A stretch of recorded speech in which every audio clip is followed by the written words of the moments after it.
So the people that were giving people the hardest times in the beginning, right? They're nowhere to be found now.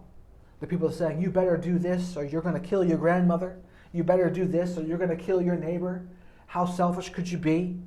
And all those arguments you're hearing over left and right. Those very same people, now that the truth has come out, that they didn't even test to see if it would stop transmission, nothing.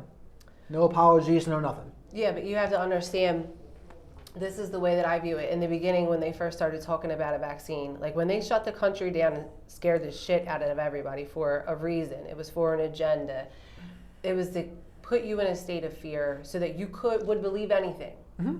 You would believe anything. They're going to make you so desperate, okay, to the point where you would do anything, right? So I don't ever sit here and even think about the people who, the regular civilization of people who were under brainwashing and what their opinion even is on it, because I understand that they're coming from a state of trauma.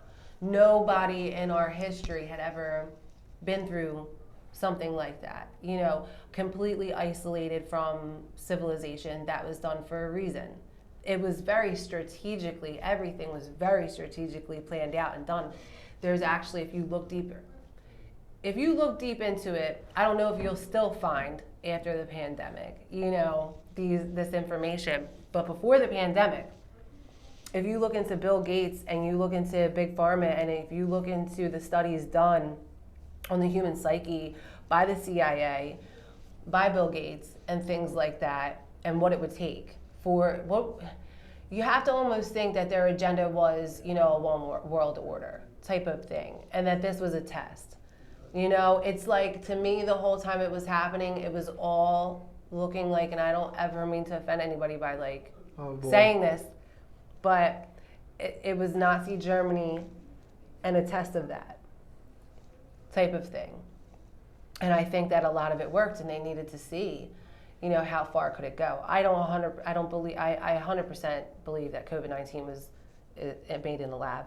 I 100%. I agree with that. It was made in the lab. It was made for a purpose. If you look at a lot of diseases that we have nowadays are not natural diseases. It's biological warfare. It's testing and things that go on because man thinks that they just have to find a way to destroy, right? Humanity for some reason. It's so crazy. I'm convinced it was created in that Wuhan lab. My only thing is, I'm not sure if it was released purposefully or not.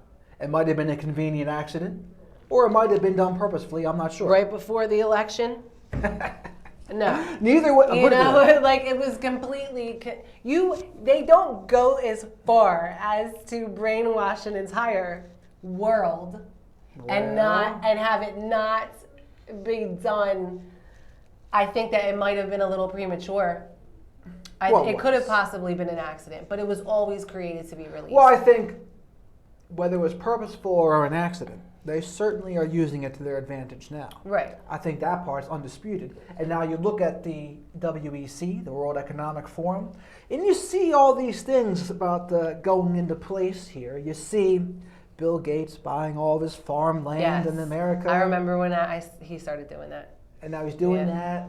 And then you have the World Economic Forum with what looks like the German bad guy from an Austin Powers movie in there. Mm-hmm. And then you got, what else is next here? And you see in the CBDCs, the central bank digital currencies. Yeah. You better watch out for those damn things because, let me tell you, there's going to be, I bet you, a lot of surveillance with that. There's going to be all sorts of control about our finances, and we're already controlled for the most part. Now, crypto, I'm not sure what you think about crypto, but originally it was supposed to kind of be a way to break out of that a little bit. But even something like Bitcoin, they're taking that over now too. The big money's coming in. They're always going to take everything over, just like they're taking over marijuana. But you know what I heard the other day? What? So we mentioned the Matrix. It reminded me that the Tate fellow, he said he's starting his own bank. And I was like, you know what? That bastard, I would actually be interested in that bank. The fact that he's making it, he's the one who talks about all this stuff too. And he's making his own bank. And I was like, you know what? I would probably trust that bank. I'm going to pray for his life. Well, that's what he's always been saying. He's saying, with every video he makes now, he has a disclaimer, I would never kill myself. Yes. And casinos. And isn't it crazy? Well, so what people don't realize, and the reason why I have the views that I have on the pandemic and things like that is still so controversial, not as much so because they've let up on the fear mongering. So people are. Fear is the mind killer. When you said, where did everybody go who had all these judgments? That's where they went. Like they stopped throwing it in their. People were able to get a little bit more back to their lives. They weren't locked down anymore. The fear started to let up, and then they started to let up. But if you notice how people act, how on edge they are when you're having like everything's all over the news because it wasn't just the pandemic. Okay, right. It was the pandemic, it was the shutdown, it was the election, it was the looting, it was the race wars, and then as soon as that led up, it was on to feminism and gay rights and every touchy topic that they could possibly feed you to be upset about all went on strategically for a very long time. And it's funny how, now that we have a different president and things are going back to where we're lending trillions of dollars to other countries, where other countries are allowed to go to war now because war makes money, where things were back to the way they were before we were heading in a completely different direction in this country and, on a world order, honestly, because things were a lot different. People who are fearful are much easier to be controlled. Right? Yeah, that's why it's done. Right, fear is the mind killer. And so whoever's able to live in a state of non-fear, and guess what? What helps us live in a state of non-fear? Healthy mind, body, and spirit. Yeah. Powerful mindset. Yeah. We were talking about that before, too. I feel like if we're not working on our mindsets and our programming, and it's like people say, you have to really question all of your beliefs and how they even got to where they are. Like, why do we believe the things we believe? Mm-hmm. And if we question them and we ask ourselves, who told us that? And did that person have our best interest in mind? It's an interesting question to ask. So I'm on top of everyone's mindset, and I say, you got to get on top of your mindset. That's just how freaking important it is. And if you're not on top of it, you're more likely to be swept away by the streams of fear. And they're doing it very purposefully. Mm-hmm. And the people who are not rooted and grounded, they're being blown away like a tumbleweed.